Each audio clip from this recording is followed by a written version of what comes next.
Rusiya ordusu Ukraynanın paytaxtı Kiyevə hücum edib. Yaralıların sayı artıb. Rusiya ordusunun Kiyevə hücumu nəticəsində 11 nəfərin xəsarət aldığı, onların arasında iki uşağın da olduğu bildirilir. Bu barədə Yonya məlumat yayıb. Şəhərin bir neçə rayonunda yaşayış binaları və mülki obyektlər zərər görüb.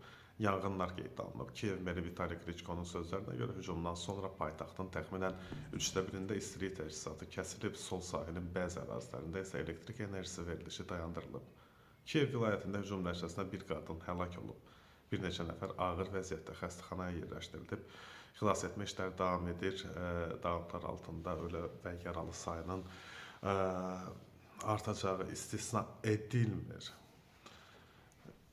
Yəni bunlar o vaxtları keçən il sənət 2024-cü ildə Pasxa ateşkəsi eləmişdilər, nə bilim, Milad ateşkəsi, amma eləmədilər.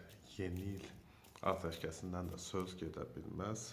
Çünki hücumlar davam edir. Daha doğrusu müharibə Rusiyanın hücumları Ukrayna müdafiə olmağı vaxtaşırı əks hücum puanlar vasitəsilə Rusiyanın hansı mövqelərini ateşə tutmağı və s. və ilaxır. Əməliyyatlar hələ də gündəmdə gedir. Ukrayna prezidenti Volodimir Zelenskinin ABŞ prezidenti Donald Trumpla görüşü də Floridada ayın 28-də baş tutacaq. Onlayn formatda gah dedilər, gah nə. Axır bu görüşdə müəyyən razılığın əldə olunacağı nəzərdə tutulub gözlənilir.